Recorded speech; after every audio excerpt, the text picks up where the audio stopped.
Good evening, everyone. I'm Jim McCarthy. I'm the Chief Operating Officer here at Avid Realty Partners. This is our second webinar of the year, and we do this so our partners, investors, brokers, anyone that we interact with can get a look behind the curtain, see our processes, our approach to acquisitions, dispositions, just how we do things. But when I say about one webinar, it's because we just don't want to put out content to put out content. We want to make sure there's value to you putting your time into this and us putting our time in. We want to make sure the topics and the subjects are worthwhile. And I think we've picked a really good topic today. And we intentionally put it right after the Fed's decision. We did that completely on purpose. True story.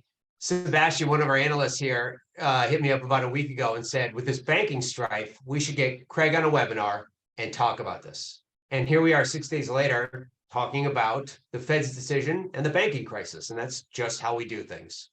So let's get right into it. I think you all know Craig Berger, who is the CEO and founder of Avid Realty Partners. I think we have a great topic today, and they come from questions that we've come up with internally or that we've solicited from all you. As we go through this hour, if you could, if you have questions, pop them in the chat, and we have saved time at the end to go through them. So with that, Craig, welcome. Thanks, Jim. Thanks, everyone, for joining. I really appreciate it. I guess it's either me or Chairman Powell right now. We just cut over from his speech a little bit, and look, it's a really interesting time in the market. Another tail event or black swan event. Certainly haven't seen a run on a bank in a while, but here we are. Just adds to the uncertainty and skittishness in the overall market here in the face of the fastest rate tightening cycle pretty much in modern history. So pleased to have you guys on, and we have a few topics to cover, but by all means ask questions. I'm not a monetary policy expert. I have lived on Wall Street for more than a decade, but I think one of the things we want to do is tie back, what does this mean for real estate? What are we seeing out there? And how does the banking crisis and the interest rate cycle impact real estate? So, feel free to ask questions. We'll save some time at the end. And with that, I guess let's get into it. First question we have, obviously, let's go right into the banking sector. How did this happen and why? And probably just as important is how did it begin?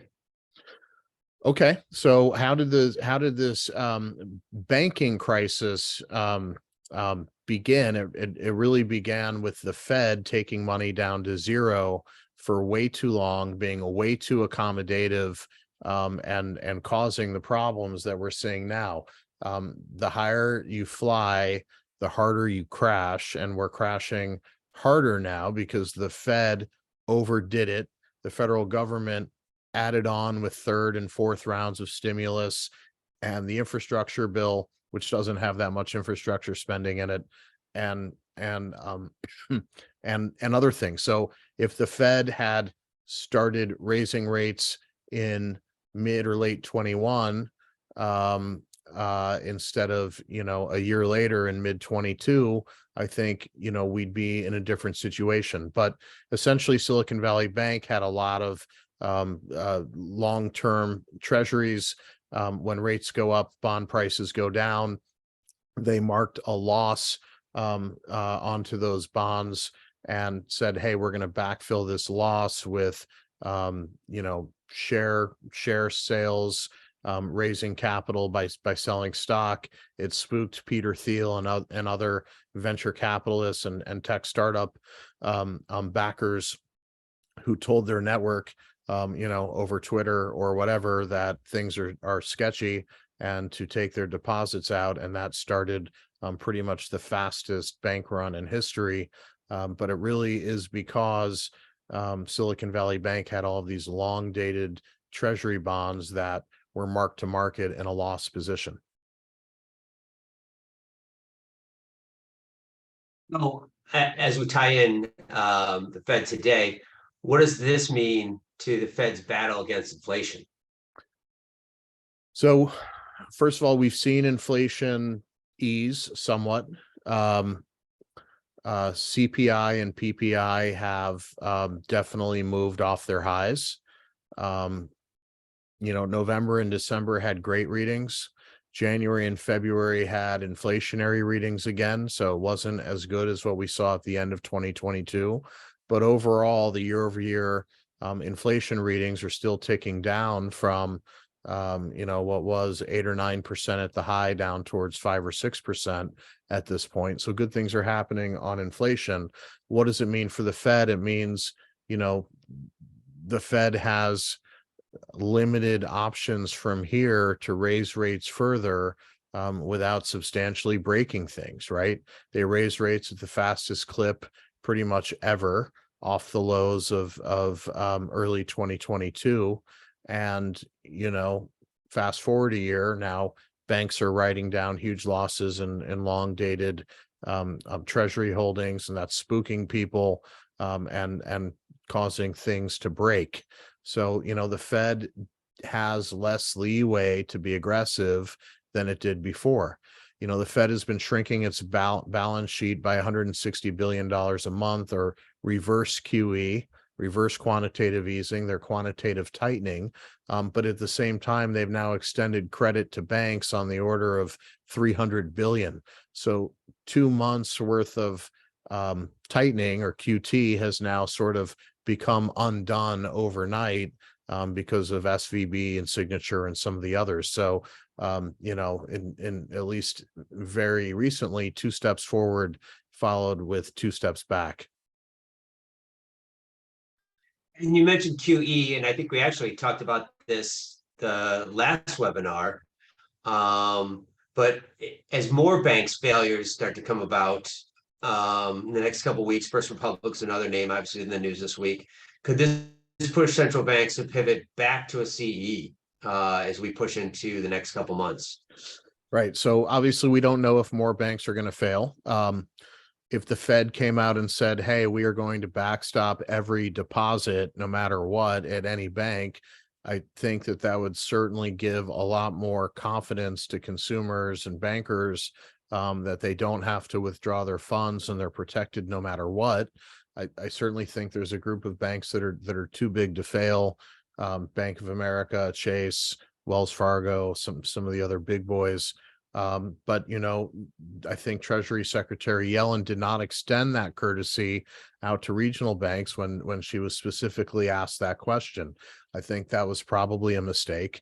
So we're not sure if there will be other failures or not. But absolutely, I think a more accommodative, dovish stance is likely in the works later this year.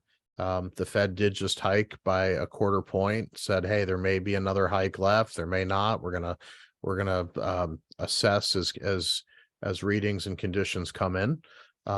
But yes, I mean, if bigger cracks start to form and inflation heads back towards trend line 2%, then I think we could see more accommodative policy. Does accommodative policy mean more quantitative easing and the Fed buying bonds and putting it onto its balance sheet?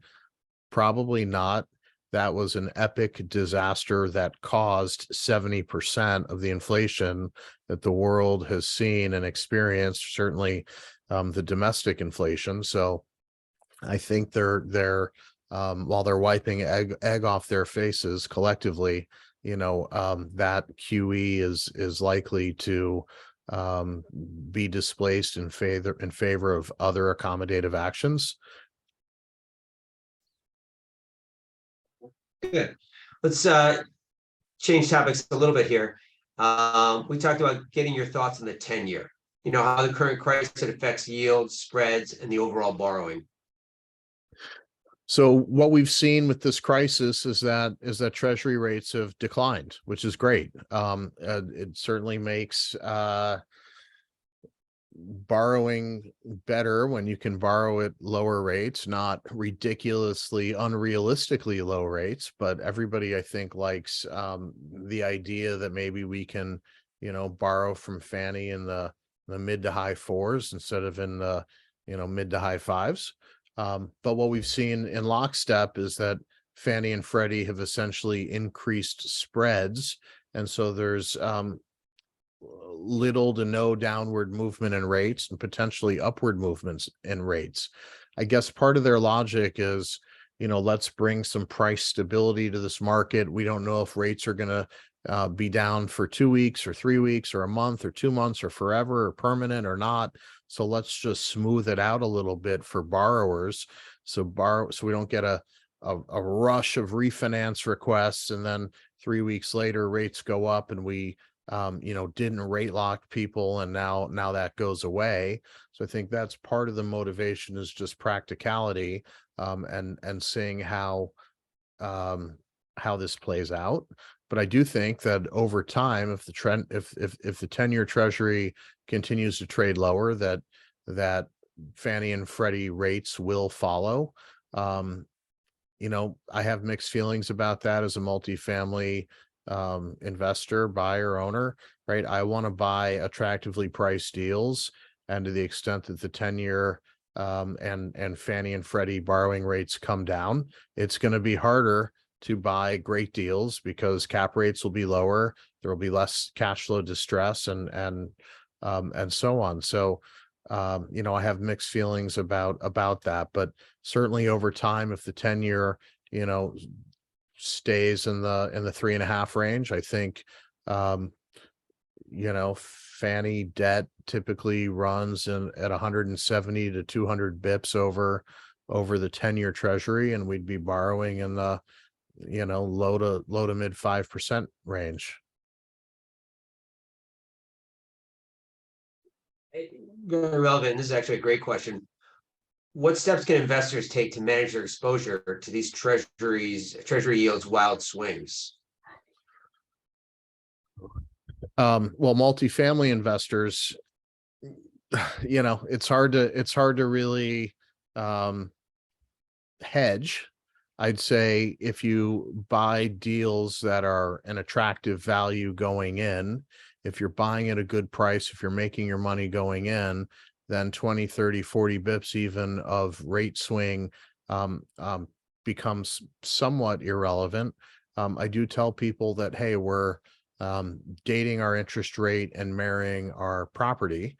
But right now in the market, we do think that the best execution on performing multifamily properties is a product that Fannie's just sort of put out this year, and that is a 5-year fixed loan.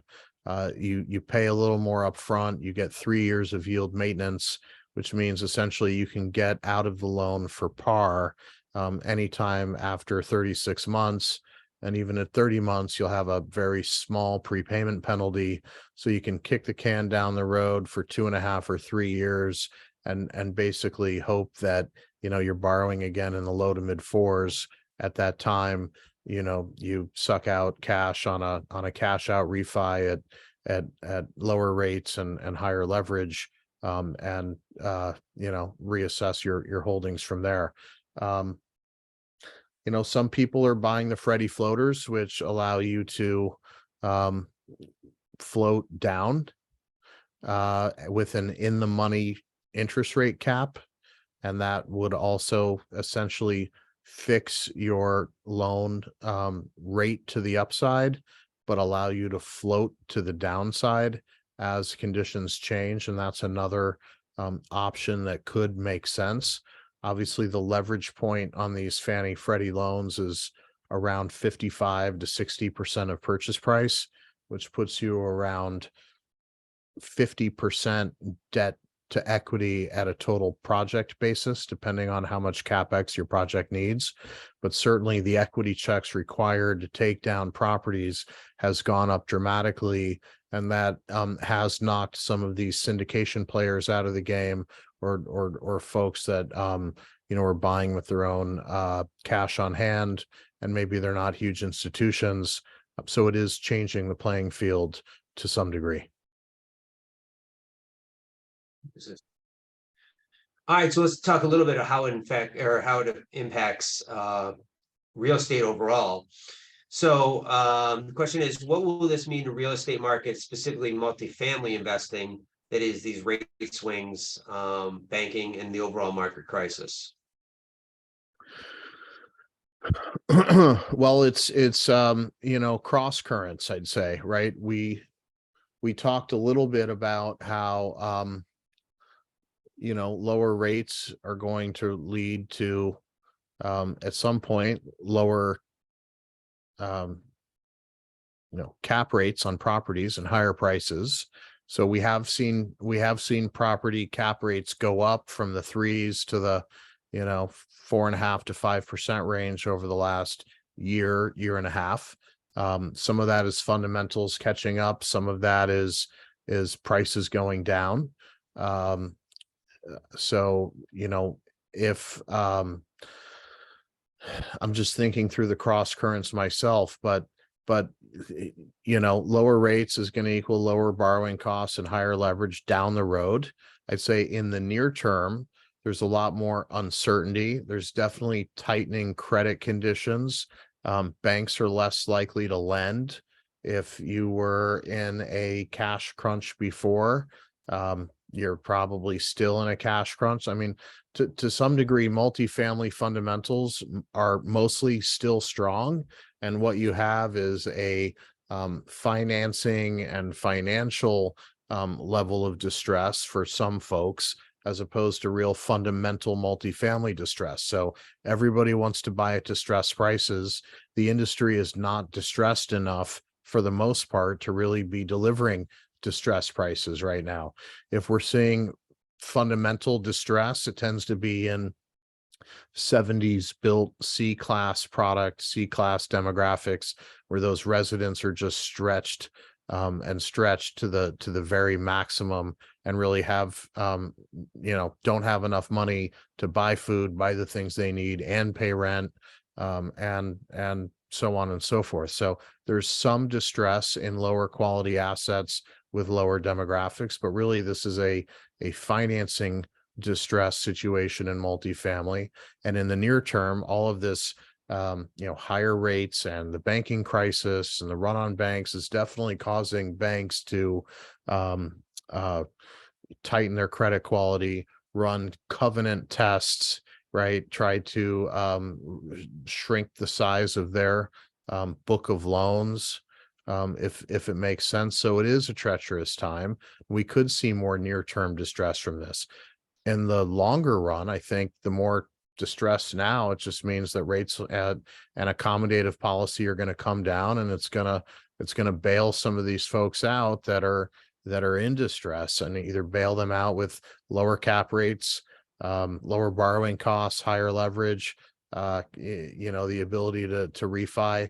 That could be a good 12 or 18 months away from now. And so it depends on how long some of these groups can withstand it, how long they can pretend and extend or kick the can down the road. But certainly, bad news is good news, and good news is bad news when you're trying to fight inflation and get to a place of normalized interest rates. So you touched on it a little bit, and we had a conversation a couple of months ago, and it hadn't really shaken out yet, but the idea that some groups, because we buy A, B, and C, some groups might be protected in this. The layoffs were more the executives or the tech industry. We were thinking those folks that work at, the teachers and police officers weren't going to be affected. Now we've swung a little different in the last 90 days. The typical renter, obviously we're going back to multifamily, the typical renter, what are your thoughts? Are they all equally impacted? Or is there someone that's going to be impacted more? And, as we look to buy A, B, and C, is there somewhere that we should be looking? The tech sector has seen the most layoffs, but I don't think that's the group that's the most affected. I think the group that's the most effective is the lowest earners, to be honest. And we own a lot of that product. We've sold some a year ago and lessened our exposure. But we do still own some workforce housing. We own, a couple deals in St. Louis. We own one sort of blue collar deal in Dallas. Those folks at the low end, again, are stretched to the limit and are, wages have not gone up as much as inflation. Anybody who's out in the market knows that over the last 3 years, prices on things have risen by 50 to 100%. I know the Fed likes to talk about 6% inflation or 9% or whatever the number is. I think over the last 3 years, inflation is 50 to 100% in a lot of items that we buy every day. And wages have gone up nowhere near that amount. So to me, the low end is very stressed, has a hard time paying their bills, a very high bad debt and collection situation. Some of that may ease, some of it may not ease. Some of that also, by the way, is this concept of an eviction moratorium and rent holidays, and courts were closed and you couldn't evict people. And certainly the workforce properties are working through that courts reopening process, and the free money gravy train sort of having dried up at some point in the past. And I'd say depends on your jurisdiction, we're sort of mostly through that. But the folks that are doing the best are folks that earn $100,000 a year or more, renter by choice, good medium to well-paying corporate jobs that are in more upscale locations. It's just has been the most defensive sort of sector, and by the way, that's kind of changed back in 2017, 2018, 2019. The whole workforce value add was really red hot, right? You take rents from 700 to 900 or 1,000. It's a huge revenue boost in a percentage basis. But that game's kind of over, right? That demographic the tension is to the max. All right, so we talked about the renters. How about the investors?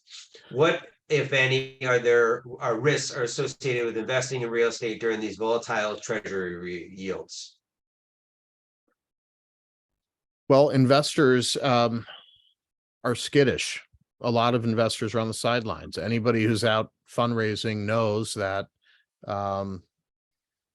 capital raise volumes are down 60, 70%, 80% from the peak. And that's true pretty much across the board, whether you're talking $100,000 high net worth investors, they're tentative and cautious right now. Perhaps you're talking about the 1031 exchange, RIA broker dealer network. Well, those volumes are down because a lot of people, there aren't nearly as many gains to 1031 exchange as there were a year ago, 2 years ago. Prices have dropped, so gain volume is down. And on the institutional side, a lot of institutions are on the sidelines. One group that's on the sideline is REITs. REITs are typically trading at a discount to their net asset value right now.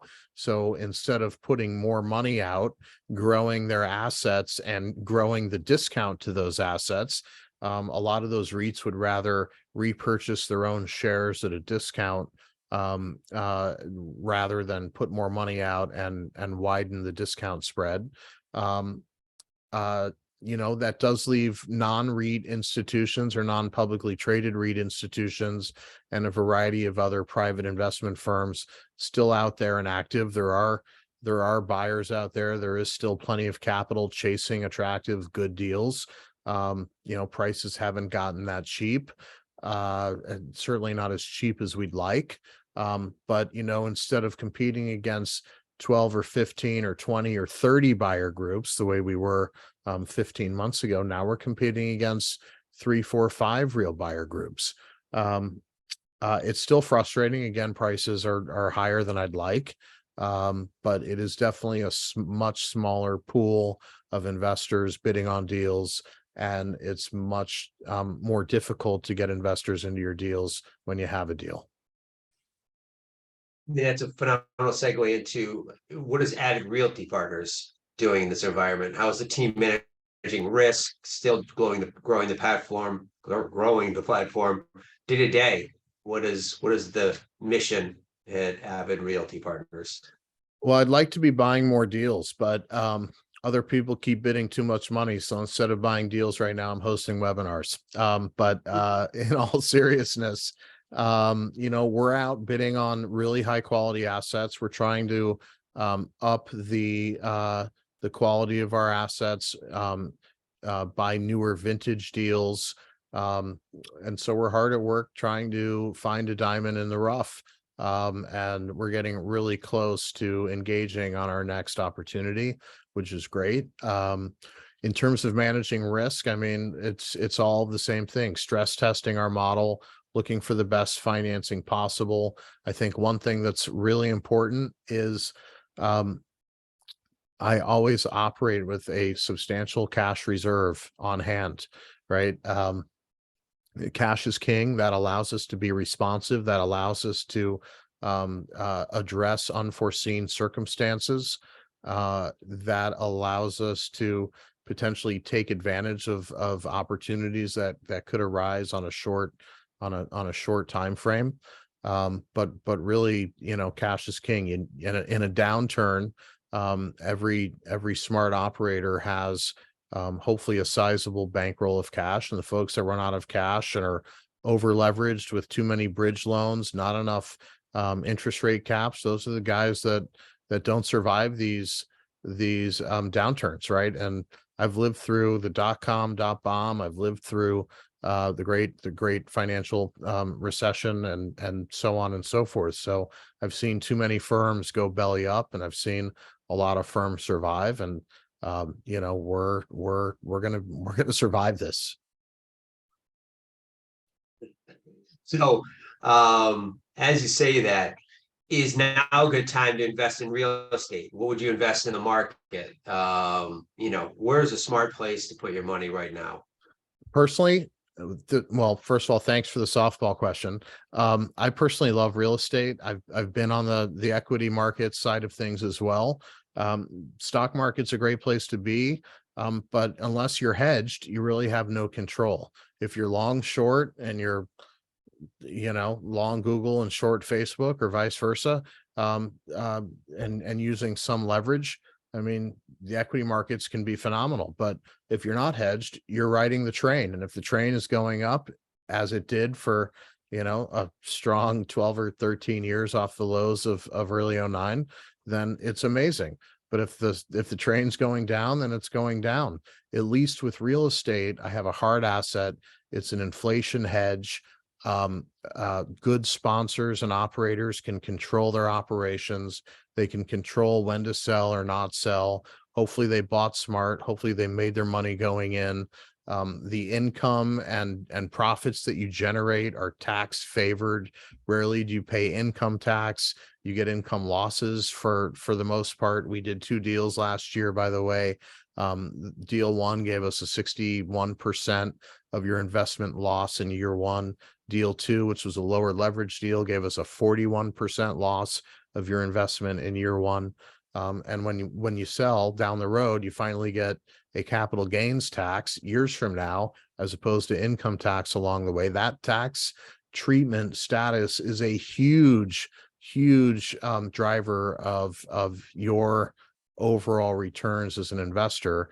But look, the cost of building apartments and building housing continues to go up, hopefully for the Fed at a moderating pace.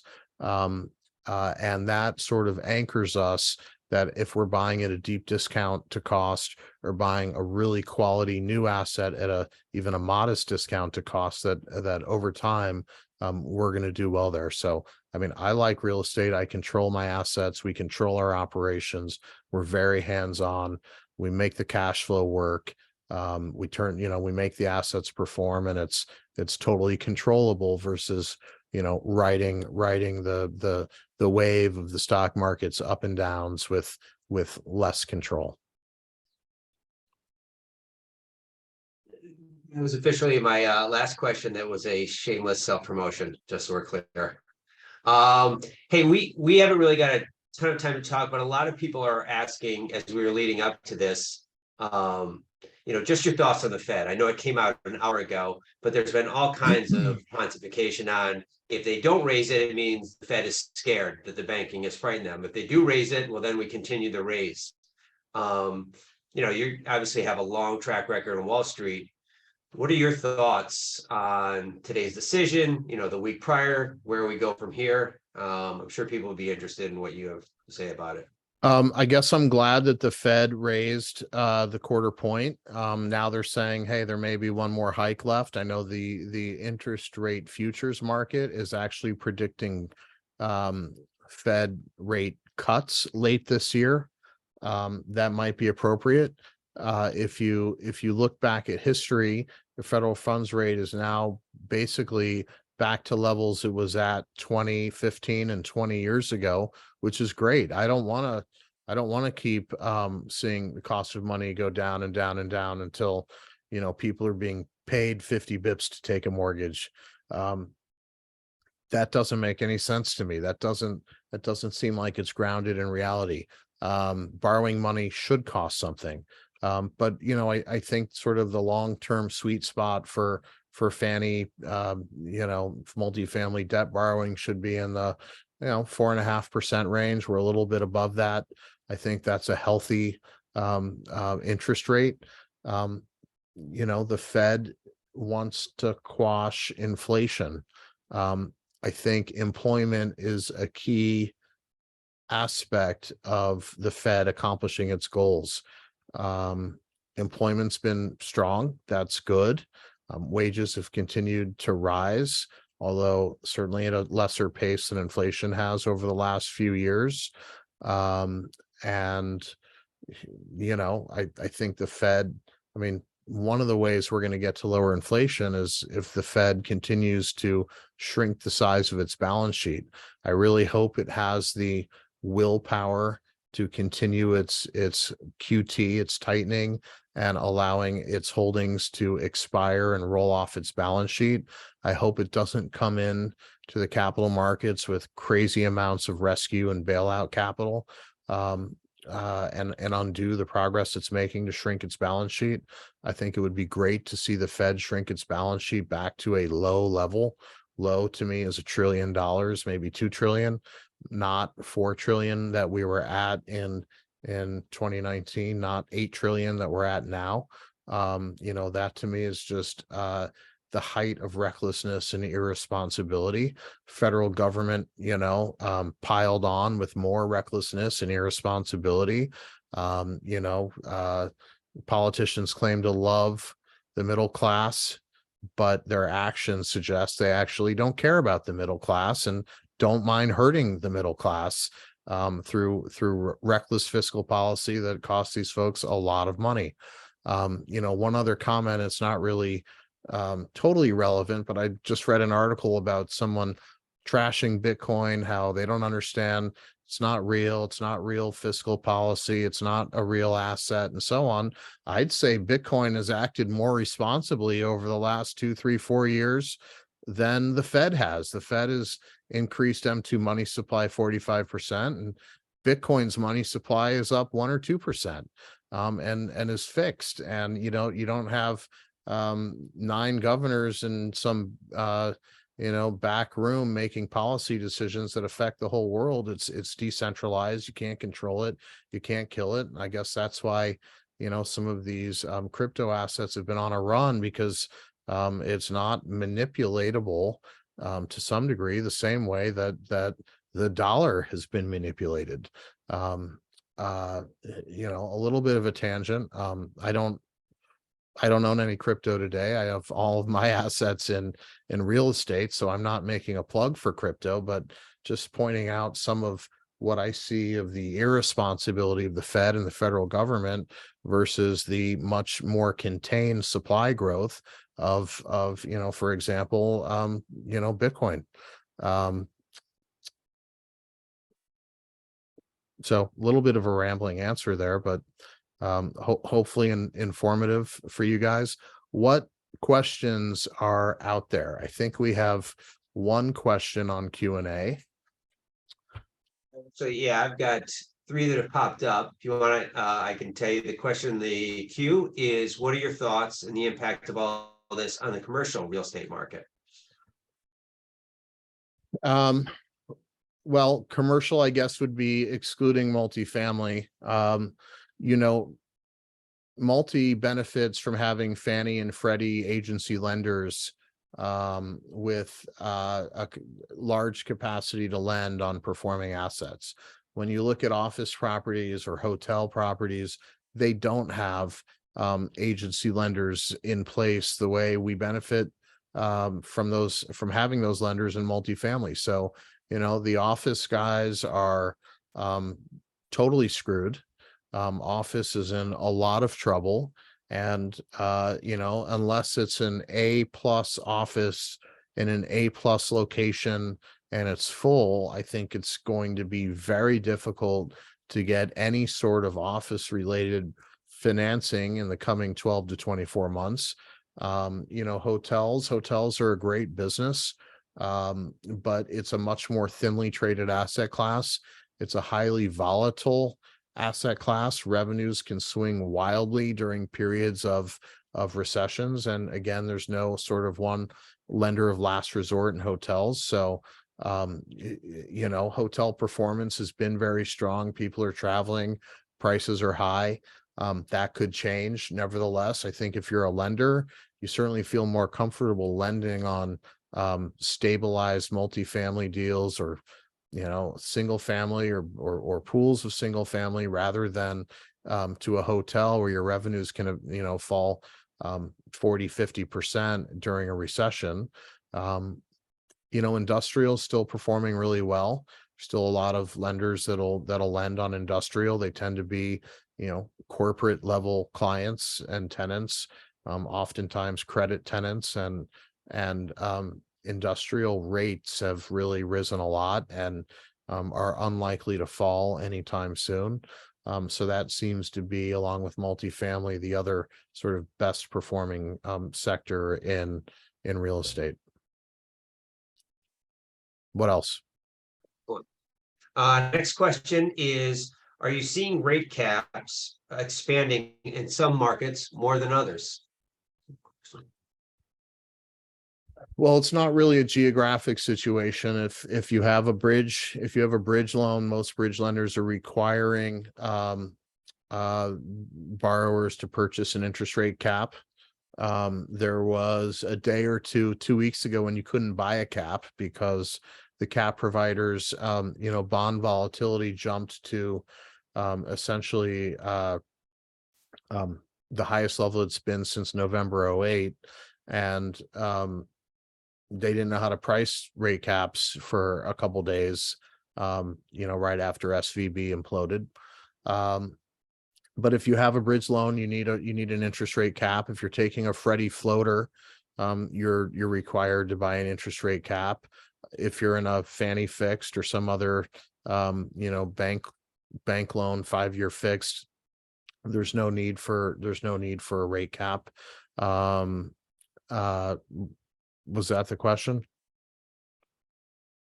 And rate cap versus cap rate, I mean, it's easily confused, by the way. Interest rate cap versus a multifamily cap rate. Just talking to myself.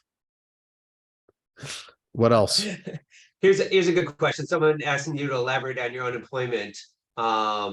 If pandemic was unemployment highs, and then last year the labor market obviously was red hot, do you foresee unemployment getting back to that 2020, 2019 number based on these recessionary fears?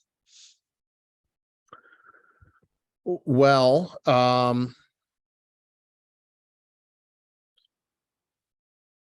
so we have some data on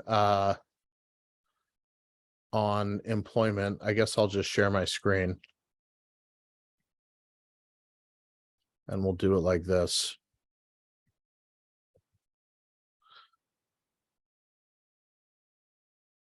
Where did that go? Sorry.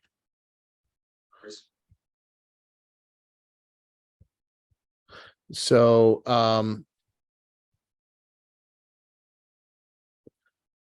so the blue bar is the unemployment rate, and we're basically bouncing off all-time lows, structural lows.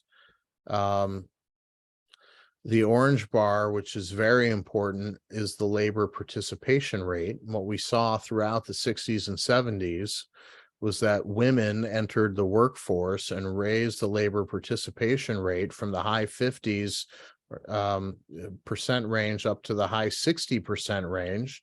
And then, people started dropping out of the labor market because of various reasons, and I'll avoid politics for the most part, but free money is certainly one of the reasons that people stopped working, is you could survive without working with other forms of government assistance. Obviously, this is COVID.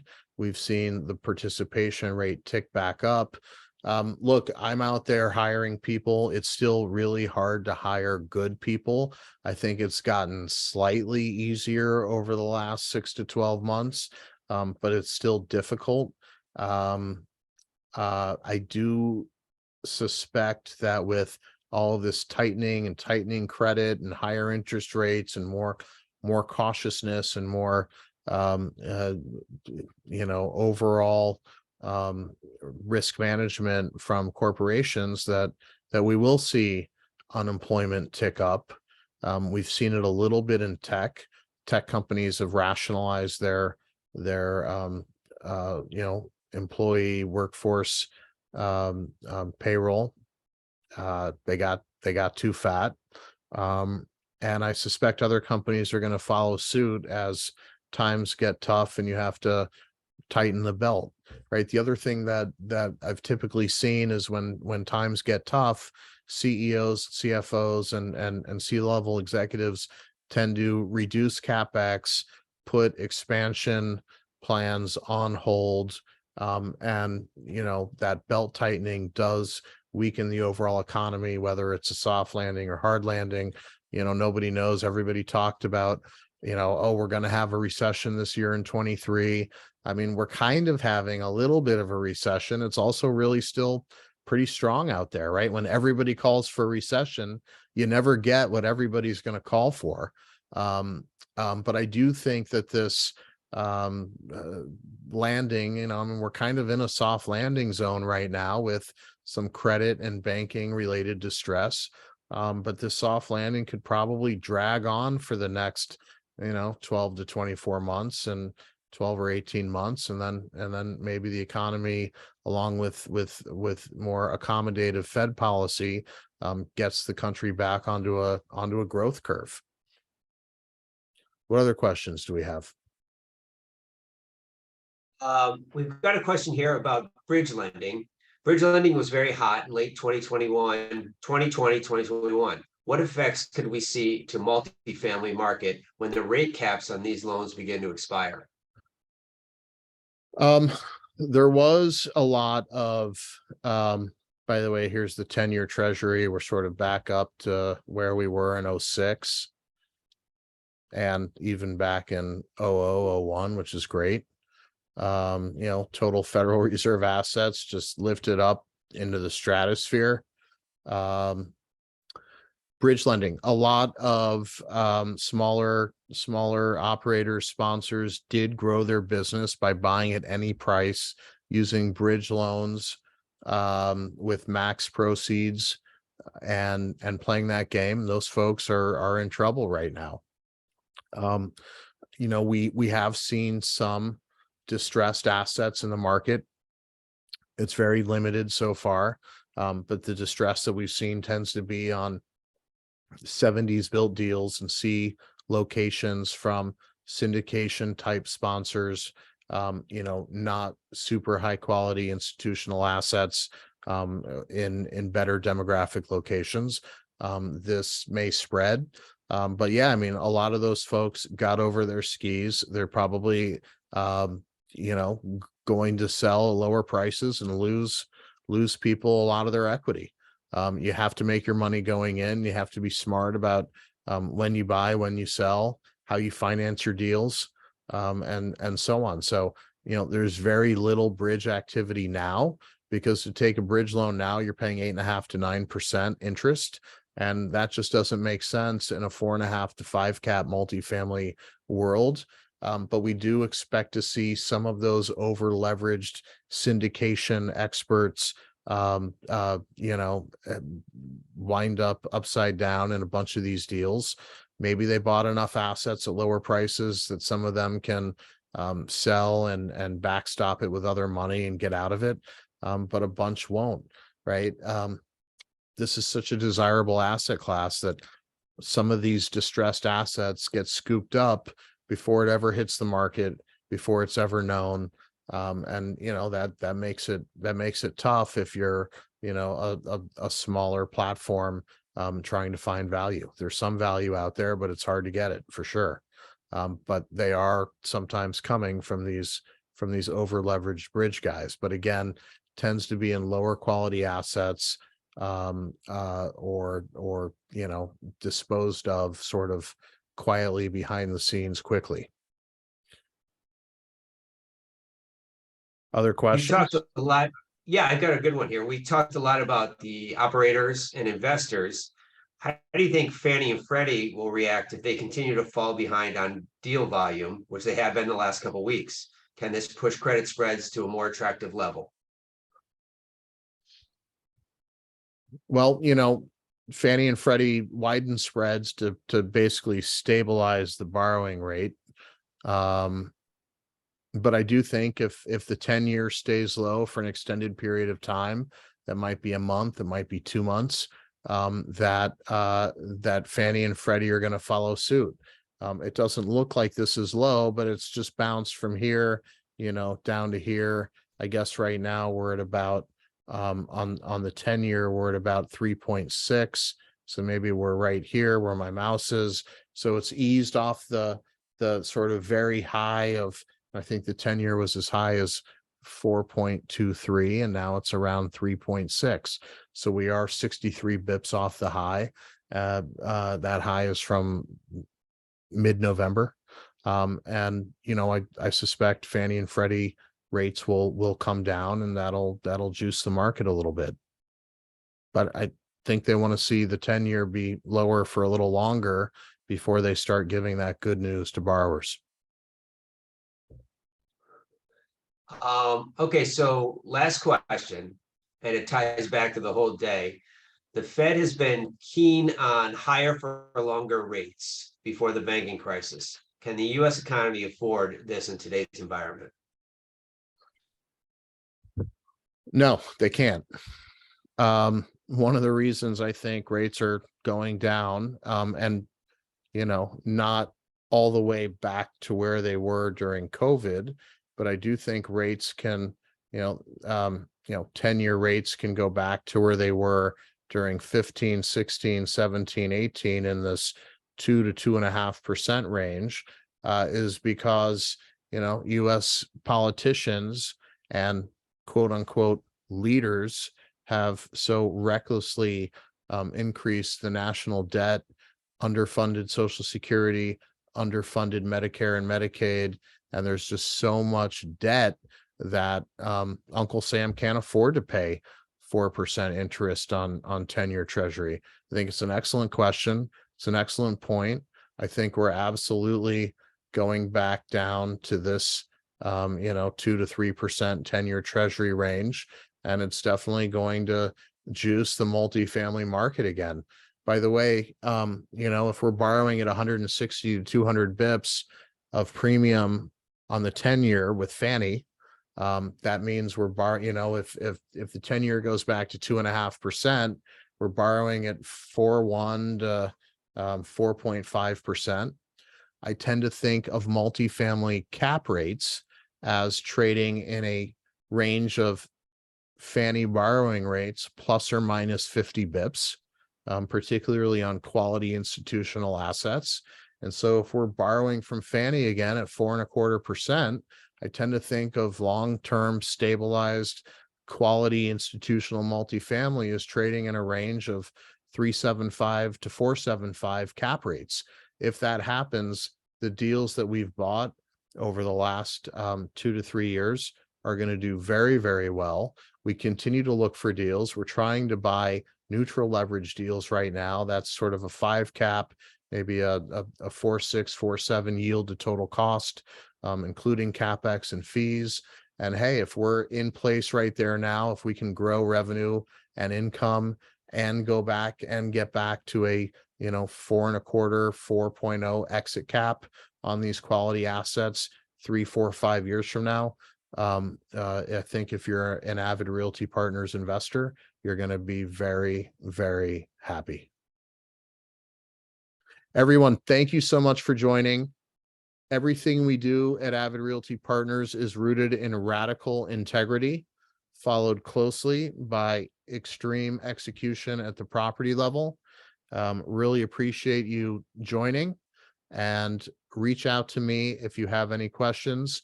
Craig at avidrealtypartners.com, and we'll talk to you guys soon. Thanks so much.